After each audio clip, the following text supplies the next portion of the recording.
Good morning. You are listening to UpReach. Now Satan stood up against Israel and moved David to number Israel.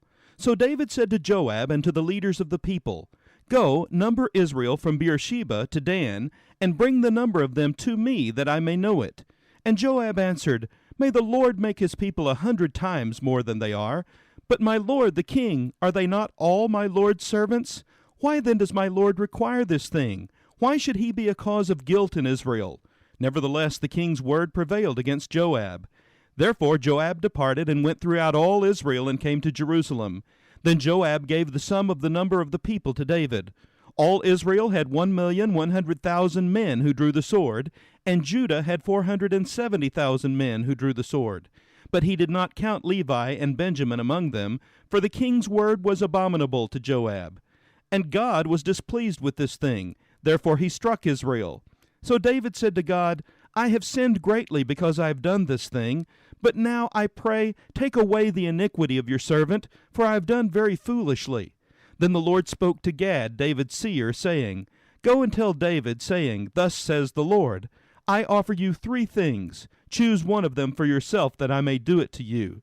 So Gad came to David and said to him, "Thus says the Lord, choose for yourself either 3 years of famine, or 3 months to be defeated by your foes with the sword of your enemies overtaking you, or else for 3 days the sword of the Lord, the plague in the land, with the angel of the Lord destroying throughout all the territory of Israel.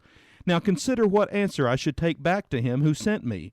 And David said to Gad, "I am in great distress. Please let me fall into the hand of the Lord, for his mercies are very great, but do not let me fall into the hand of man." So the Lord sent a plague upon Israel, and 70,000 men of Israel fell. And God sent an angel to Jerusalem to destroy it. As he was destroying, the Lord looked and relented of the disaster, and said to the angel who was destroying, "It is enough. Now restrain your hand." 1 Chronicles chapter 21, verses 1 through 15. When was the last time your overconfidence cost the lives of 70,000 men? That is exactly what happens to David. David makes what may appear to be an innocent request of his general Joab, but the minute Joab hears the request, he cringes. He knows David is in big trouble for this one.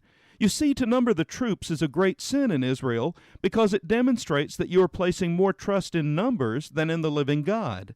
David displays enough pride to cost the lives of 70,000 fighting men. God gives him 3 choices of punishment for his sin. A plague is the one he chooses, and it results in the loss of 70,000.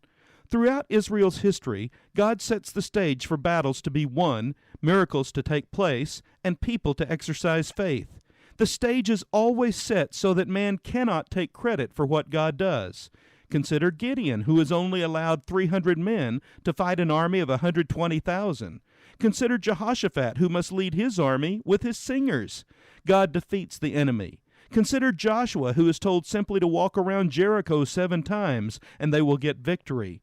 God does things in some very unconventional ways. How does this relate to you and me as workplace believers today? Well, the minute you and I place more trust in our abilities than in God, we are guilty of numbering the troops. How does he punish us? Sometimes it's through letting a deal go sour. Sometimes it's through problems with a client or vendor. Sometimes situations just blow up in our face. Other times he lets us go on for a long time doing our own thing, but eventually he deals with it. What about you today? The lesson here is to learn daily and complete dependence on God. Will you use your gifts and abilities through the power which God provides? Why not ask him daily for direction and for wisdom? Be prepared. His ways will not always line up with conventional wisdom. Remember, when we begin depending on our abilities only, God has a responsibility to make known to us who is the giver of those blessings. This has been UpReach, a presentation of the Church Street Church of Christ in Lewisburg, Tennessee. I am Kyle Bolton, the pulpit minister at Church Street, and I would like to personally invite you to come and share times of Bible study and worship with us each week. We meet every Sunday at 9 o'clock a.m. for our morning worship, followed by our Sunday school for all ages at 10:15 a.m. Then we meet again at 6 o'clock p.m. for our evening worship.